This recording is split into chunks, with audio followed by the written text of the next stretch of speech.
महाराष्ट्र छत्तीसगड सीमेवर काल C60च्या जवानांनी एक मोठं अभियान केलं होतं आणि त्यामध्ये 12 माओवाद्यांना कंठस्नान घालण्यात आलं होतं। ते जवान तुम्ही बघू शकता कशा पद्धतीनं गेले होते। आज त्याच मार्गाने हे परत येत आहे। हा बघू शकता भरलेला नाला आहे। मी सुद्धा याच ठिकाणी आलेलो आहे। काल सकाळी ते त्या ठिकाणी पोहोचले होते। माओवाद्यांना घेरल्यानंतर त्या ठिकाणी संध्याकाळी उशिरापर्यंत चकमक झाली। त्या दरम्यान 2 आपले कर्मचारी जखमी झाले होते। त्यांना सुरक्षित हेलिकॉप्टरने पाठवण्यात आलं होतं। त्यानंतर परत जवान माओवाद्यांशी मुकाबला करत होते। या जवानांचा हा जो लढा संघर्ष कसा आपण बघू शकता।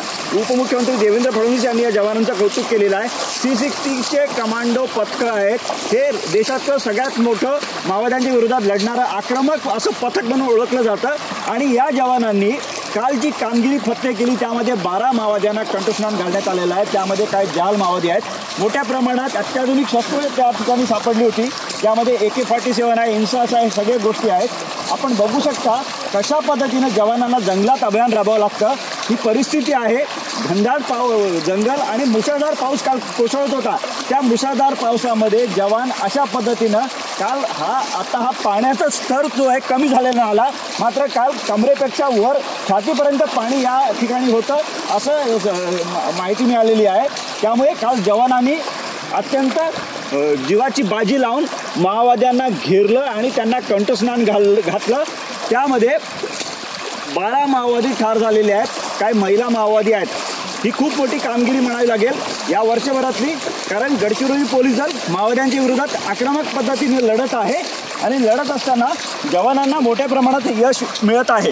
ही एक आपण बघितलं तर गेल्या काही वर्षात माओवाद्यांच्या विरोधात C60 कमांडो पथक ज्या पद्धतीने लढत आहे या जवानांचं कौतुक देशपातळीवर होत आहे। कारण या जवानांची जी कार्यपद्धती आहे ती तब्बल 3 ते 4 दिवस जंगलात जातात। 100 किलोमीटरपर्यंत पायी कोम्बिंग ऑपरेशन हे जवान करतात आणि त्यानंतर जवानांना अशा पद्धतीनं यश मिळतं।